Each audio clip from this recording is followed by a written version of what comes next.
All right, welcome to lecture 3. This is the lecture where we're going to talk about soil horizonation. And I think a lot of you have probably seen this before, but if you were ever to stand in a pit or something that had been dug in the soil, as you look at it and as you move down the soil profile, you're going to see different distinct layers or horizons. And that's what the focus of this discussion will be today. So a soil horizon is really just a layer of soil with certain distinctive properties. And it could be things such as color, it could be a texture or a structure change, it could be organic matter, things like that are causing these layers to form. And these layers are the direct result of some soil formation process. And we're going to delve into that quite deeply. Here's a vocabulary or a few vocabulary words for you. What you're seeing here is a three-dimensional cut of soil, and when we have something that's about a meter by a meter by a meter and a half deep, this is something that we refer to as a pedon.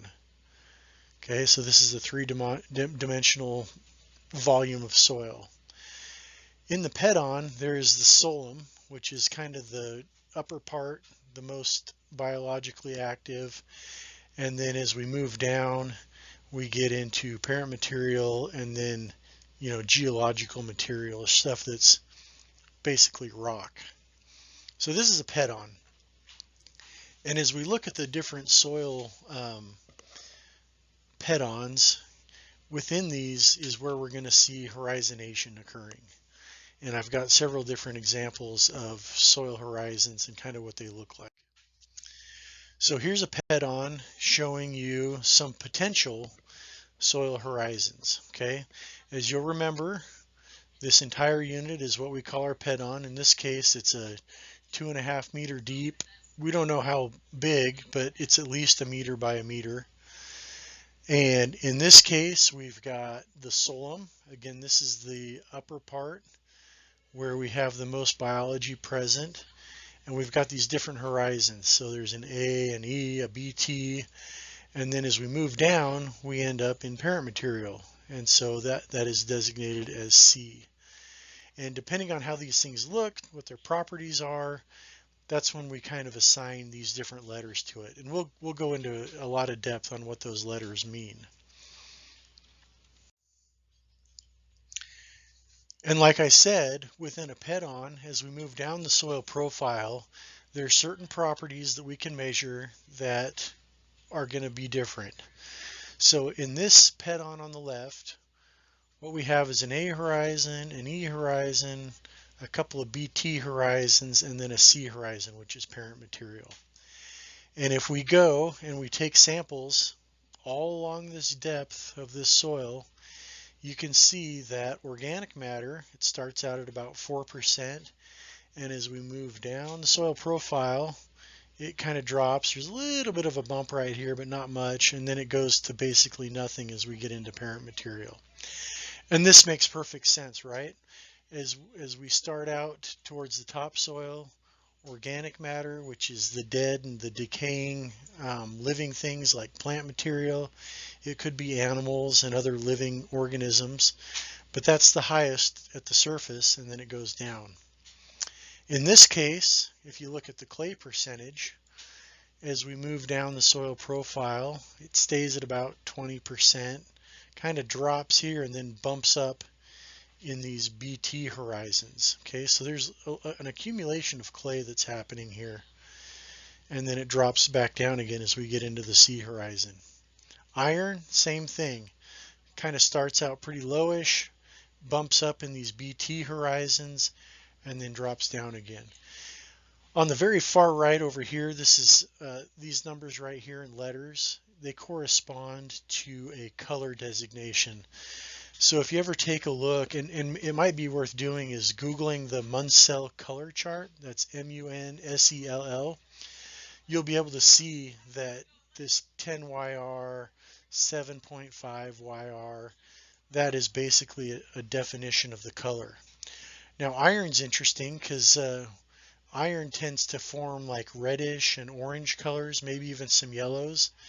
And so as you move from a 10YR into a 7.5YR, that's going to be an increase in orange, yellow, reddish color.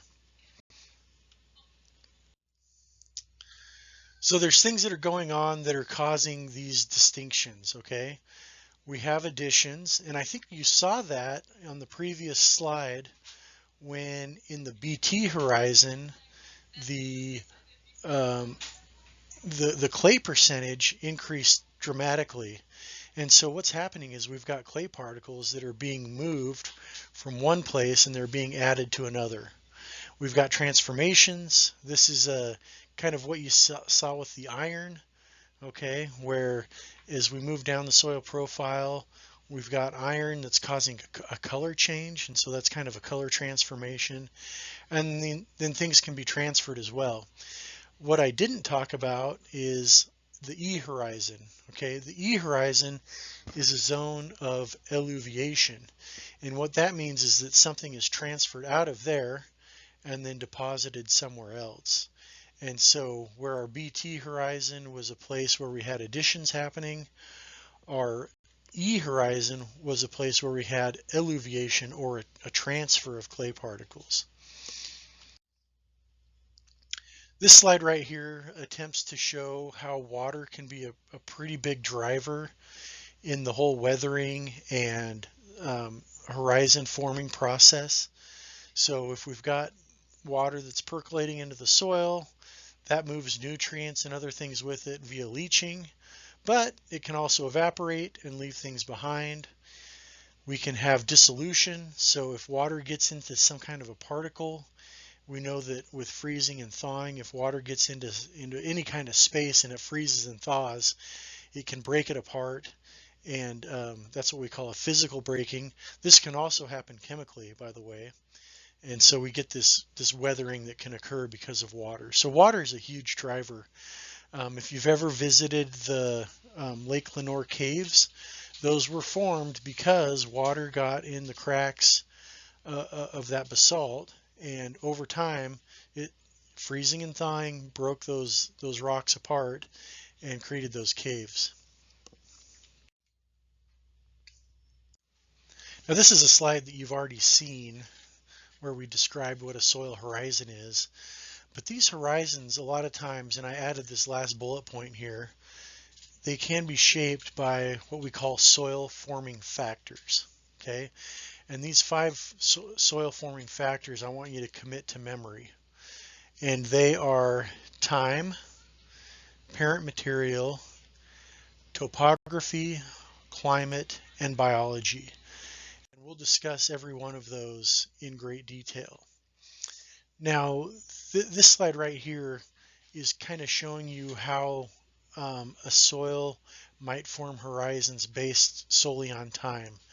So if we have a soil and at time equals 0, basically we've got this mass. There's no horizonation to it, there's no definition to it, it's just plain old parent material. And as that thing weathers over thousands, tens of thousands, hundreds of thousands, millions of years, and we go to the time now, we'd be able to see that weathering has occurred and that soil horizons are now forming. So some things that can be considered additions are water, organic materials, and mineral matter. I think we showed that on the slide previously, where we saw that water caused organic materials. We saw a little bump in organic matter as we went down the profile, but it was just a small one. Mineral matter, we can have additions based on moving of clay particles in subhorizons. And then lastly, contaminants. And, contaminants could be anything. It could be chemical contaminants. It could be, topsoil that's brought in. While it's not necessarily contaminating something, quote unquote, in the terms of soil forming, I would consider that kind of a contaminant as well. Okay, here's a list of some of the transformations that might occur. We have things like adsorption, so we have mineral products that over time they get dissolved and they turn into something soluble, and from there they can be absorbed onto soil particles or other particles for that matter. It could be organic matter. Things can leach. Leaching, I think everyone knows what that is. That's simply the movement of dissolved things in liquid, and it could be lots of things. We saw that clay particles can leach. That's great. Nitrate can leach. It's a chemical compound, so leaching can occur in many different aspects. Removal, this is something that occurs because plants will uptake something, or it could occur because of maybe a flood comes in and removes some of these unweathered mineral grains or soluble products. There's several different ways things can be removed. It could be because of wind erosion. Translocation, so this is something that moves generally within the soil profile. So translocation of clay particles because of leaching, and then precipitation. Now this isn't referring necessarily to water that's falling from the sky. It is referring to something that was once soluble. The water evaporated, and when water evaporates, it doesn't take anything with it. And what it leaves behind we call a precipitate. Okay, that's what precipitation means. This is a solid that stays in the soil after evaporation. Now, I believe I alluded to this already, but transfers or translocation is movement within the soil profile. It's driven by water, and as a result, what we see are chemical solution gradients. And again, this is something that we saw on the slide with the iron. You'll remember that as we went down the soil profile, the amount of iron in the soil changed significantly, and that is because of this.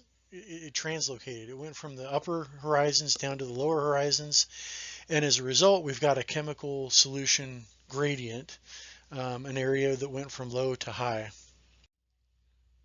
And here it is again. On the very far right, you can see that iron, it was translocated by some means out of the A and the E horizons, deposited in the BT horizons, and we can measure that, we can see that. Something very important. Now, up till now, you guys have seen the A horizon, the B horizon, the C horizon, and let's go ahead and put some definitions to what those mean. In this class, we're going to deal with master and subordinate horizons. The master horizons are always designated with a capital letter, and I will tell you what each one of these means. The O horizon is found in organic type soils. So an O horizon doesn't actually contain mineral soil particles, so it's not sand, silt, and clay. Generally what it is it's organic matter that's at some stage of decomposition. And so that's what an O horizon is. Around here, you're probably not going to find, at least in eastern Washington, you're not going to find an O horizon. If you go over to western Washington into the forest and there's a lot of litter, you know, you've been to the forest and you've stepped on the ground and sometimes it's kind of really spongy and soft. That is O horizon. It's just organic matter. A horizon is what we consider to be the actual mineral topsoil. E is a zone of eluviation. So don't confuse that with illuviation. In the world of eluviations, beginning with an E, that is a zone where something is moving out. Okay, and again, on the previous profile that we looked at, there was an E horizon, and within that E horizon, there wasn't much clay, there wasn't much iron, because that area is where things are moving out of to a great extent. And so it's moving from the E and being deposited into the B. And the B, in any soil, this is what we consider to be subsoil. So it's underlying topsoil. It's generally considered a zone of accumulation, where this is a zone of things leaving. They tend to accumulate in the B, or the subsoil horizon. C is what we consider unconsolidated parent material. So this could be rocks, it could be boulders, it could be sand. This is the beginning of soil, and its parent material. R is a term that you've probably never heard before. It stands for regolith, and regolith is the consolidated parent material, where C is unconsolidated. The regolith is basically like lava flow. If you were to go out in some of the places where you see the basalt columns, and if you were to wash away all of the topsoil and some of the unconsolidated rock, you'd run into R, and that's regolith. And these are a list of subordinate horizons, okay? And there's quite a few of them, and we're only going to focus on a few of them. But before we get our focus too defined, I want to point out three of them. I want to point out the A, the E, and the I. A, E, and I are exclusively used with the O, or the organic horizon. So you're never going to find a big A, little a horizon. You're only going to find an OA, or an OI, or an OE. You never find them with other master horizons. The A, the E, and the I are designations for how broken down soil organic matter is. Okay, and let's start from the bottom. I, this stands for fibric. In situations where you have, think of fibers, right?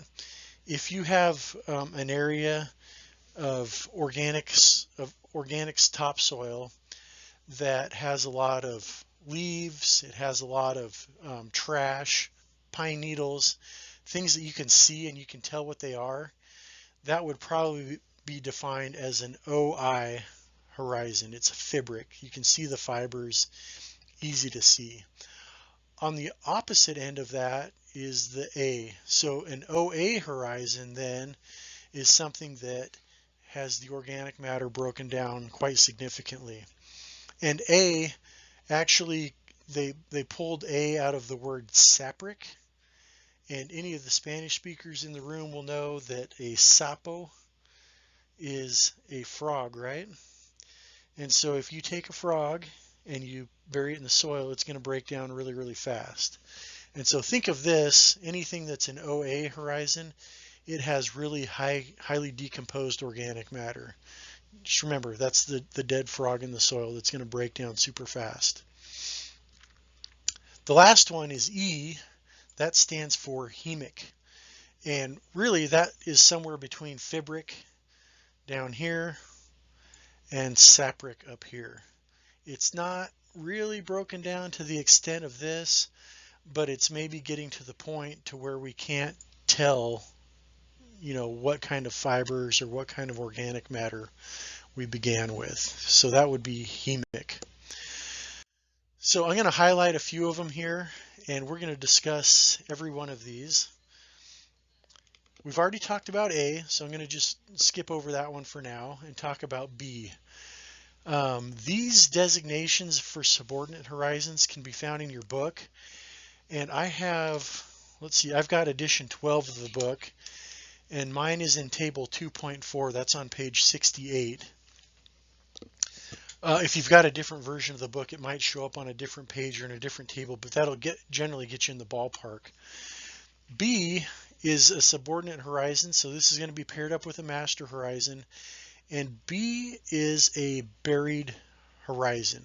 Okay, and that could be buried because of a flood. It could be buried because of some, maybe some construction. People bring in topsoil all the time, and so basically what they'll do is they'll put topsoil on top of what was topsoil, and we end up with a buried horizon. So that's what a B is. F stands for frozen. So this is something that we're going to find high in the mountains, maybe where we've got glaciers, or in the Arctic or Antarctic. These are frozen soils. Okay, G. G stands for glaying, and everyone knows what glaying is, right? We've had glazed donuts, and the way I remember glaying is I think of glazed donuts. Now, what glaying looks like in the soil is if you were to go somewhere that gets a fair amount of water and you dig down deep, you're going to run into soil that tends to be, it kind of has a shiny almost look to it. And that shininess is basically a chemical reaction that we call glaying.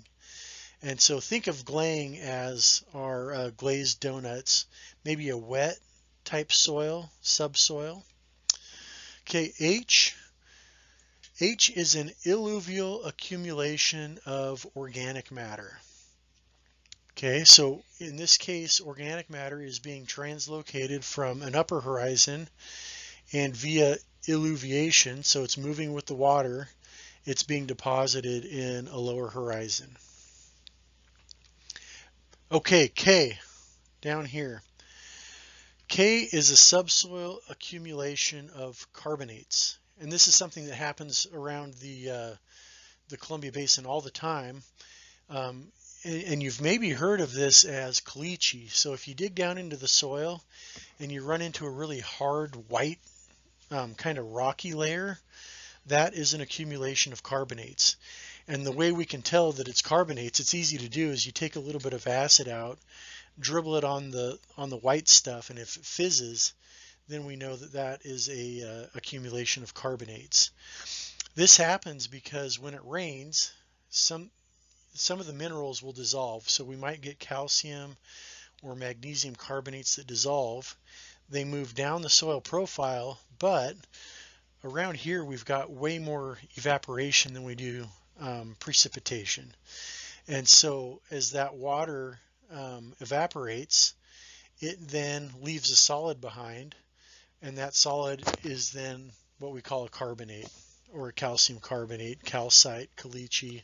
It's all kind of the same thing. Moving on to N. N is an accumulation of sodium salt. So sodium is a salt. This N stands for natric. And if you look on the periodic table, sodium is Na. So that's how I remember this one. It starts with an N. It's a natric horizon. That's an accumulation of sodium. P is a plow layer. This is something that we see all the time in agriculture. If you were to go out in a field and dig down 3 or 4 feet, likely at about 6 to 12 inches, you'll see a distinct zone, and that is because of a plow layer. Q is an accumulation of silica. So silica is kind of the starting point for clays. It's a lot of the rocks are formed from silica, and so as they weather and break down into sand particles, that's what the Q stands for, is this accumulation of silica. R is an accumulation of rocks. This is something that we'll see when we dig down and find P up to boulder-sized rocks. S is an accumulation via alluviation of organic matter and iron. Okay, organic matter and iron. You'll remember that H was an accumulation of organic matter. If we've got both organic matter and iron, that's what we call an S subhorizon. T, we've seen the T around a lot. T actually stands for argillic. And go on the internet and look up argillic or argillaceous, something like that. It'll tell you that that is clay or clay-like. And so BT, which we've seen before, B stands for subsoil, right? And T is an accumulation of clay particles. So subsoil clays is a BT horizon. W is kind of a placeholder for a change that we can see in a soil. It's a distinct color or structure change. So if we have a B horizon, we could have a couple of B horizons and they're very distinct from each other. We might call one a BT, and then if it changes color or structure, we might call it a BW. So that's a change because of color or structure. A Y horizon, subhorizon, is an accumulation of gypsum. Gypsum is called, well, the chemical makeup of gypsum is calcium sulfate. This is something that we see up towards Wilbur, Elmira, that area. If you go down 2 to 3 feet, a lot of the times you'll have sulfur numbers that are just off the charts, because over time that calcium sulfate has formed a layer that is gypsum. So that's what a Y horizon is. And Z, last of all, is just an accumulation of salts. It could be any salt. It could be phosphorus, nitrate, sodium, calcium, magnesium. It's just all of them. So that's what Z stands for. So these bolded ones right here, I'd ask you to kind of commit to memory what they are and what they mean, and how we might be able to look at a horizon and say, all right, this is an AP horizon. We've got an A horizon, which is topsoil, but it's definitely been plowed, and so we can see a distinction in that horizon because of that activity. That's basically how it works.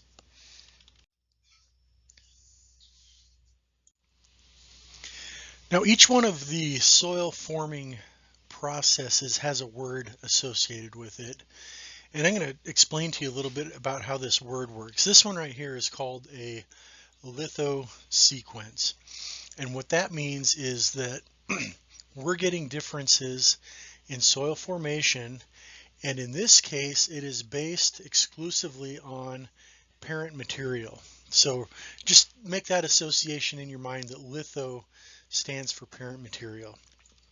And so what you see here is what we're going to do is assume that time, topography, climate, and biology are all the same, and the only thing that's changing is we've got some soil that is made from basalt, one that's made from limestone, and one that is made from granite. And the parent material is the only thing that's changing.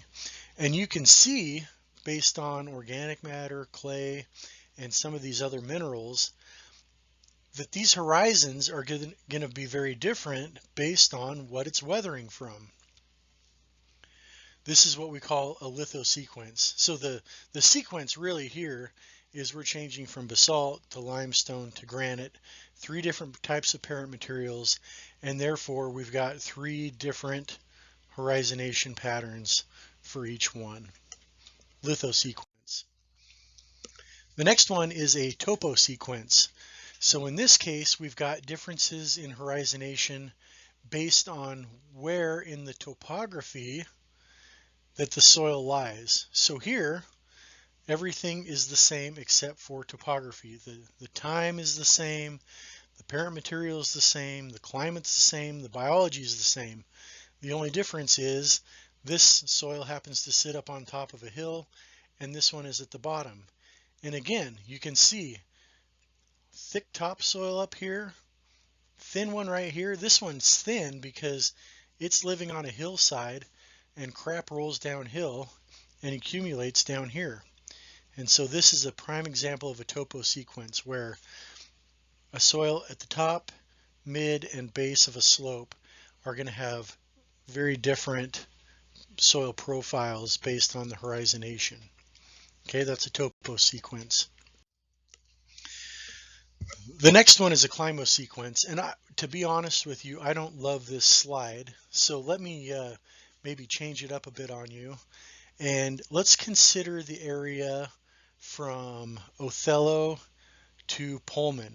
Okay, and you guys know that there's a pretty significant climate change that happens from Pullman to Othello. Pullman, quite a bit wetter than Othello. I think they get close to 20 to 30 inches of rain per year, and as you get closer to Othello, it's more like 6. Okay, and so everything along that path is the same.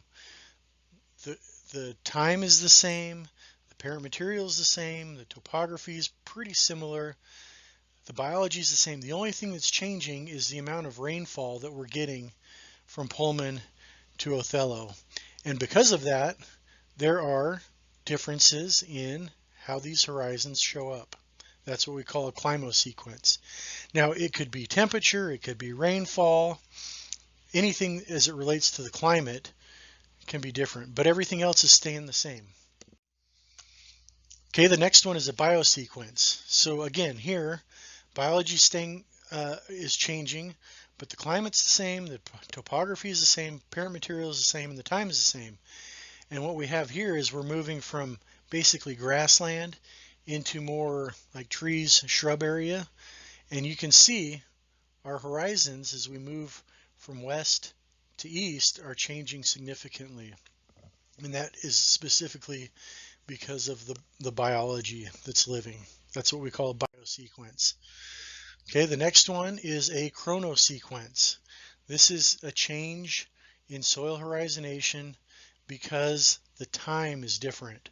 And a prime example of this is we've talked about alluvial depositions, so streams and rivers.